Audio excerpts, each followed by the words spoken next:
ఏదైతే ఆంధ్రప్రదేశ్లో విజయవాడ నగరానికి కానీ ఉన్న ప్రాంతాలకు కానీ ముంపుకు గురైన ప్రజలందరూ కూడా బాగుండాలని, వారు త్వరలో కోలుకోవాలని చెప్పి, అక్కడ ఉన్నటువంటి పరిస్థితులు బాగుండాలని చెప్పి, రాష్ట్ర ప్రభుత్వం బాగుండాలి, అందరికీ మంచి జరగాలి అంటే దేవుడు ఆశీస్సులు మనకు ఉండాలనే ఆలోచనతో ఈ తక్షణం విజయవాడలో అక్కడ ఫ్లడ్ డ్యూటీ చేసిన తర్వాత స్వామిని దర్శించుకుని మా ముఖ్యమంత్రి గారికి, పవన్ కళ్యాణ్ గారికి, అదేవిధంగా బీజేపీ నాయకులకి అందరూ కూడా ఆరోగ్యాన్ని ఇచ్చి ప్రజలకి సంతృప్తికరమైన పరిపాలన అందించి ప్రజలందరూ క్షేమంగా ఉండాలని చెప్పి నేను ఆ దేవుడిని మనస్ఫూర్తిగా కోరుకుంటాను. ప్రకాశం బ్యారేజీలో మరి వచ్చిన బోట్ల గురించి చాలా కథనాలు ఉన్నాయి. ఏది నిర్ధారణ లేదు, అంత ఎంక్వైరీ జరుగుతూ ఉంది.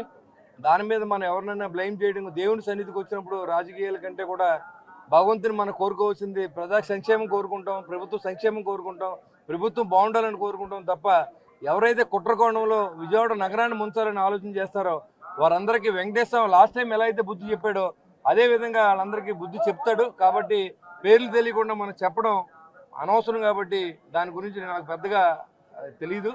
ఎంక్వైరీ జరుగుతోంది, ఎంక్వైరీ వచ్చిన తర్వాత ఖచ్చితంగా చెప్తాం. ప్రభుత్వం సజావుగా సాగుతోంది.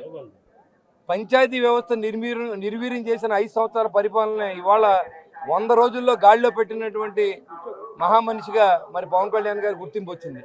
కాబట్టి ఏదో డైవర్షన్ పాలిటిక్స్ ఇలాంటివి పెడతా ఉంటారు. దాని గురించి పెద్దగా ఆలోచించాల్సిన అవసరం లేదు. పోస్టింగ్లు ప్రజలకు తెలుసు, ఇది పేటీఎం బ్యాచ్ అనే విషయం తెలుసు.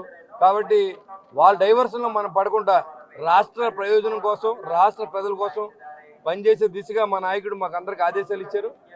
దాని ప్రకారమే చంద్రబాబు నాయుడు గారి ఆశయాల్ని, అదేవిధంగా పవన్ కళ్యాణ్ గారి ఆశయాల్ని మేము బతికించి ఏదో రకంగా ప్రజలకు మంచి చేసే దిశలో మేము మరిన్ని వీడియోస్ కోసం ఛానల్ ని సబ్స్క్రైబ్ చేయండి. లేటెస్ట్ అప్డేట్స్ కోసం వాట్సాప్ ఛానల్ ని ఫాలో చేయండి. అండ్ లింక్ డిస్క్రిప్షన్ లో ఉంది.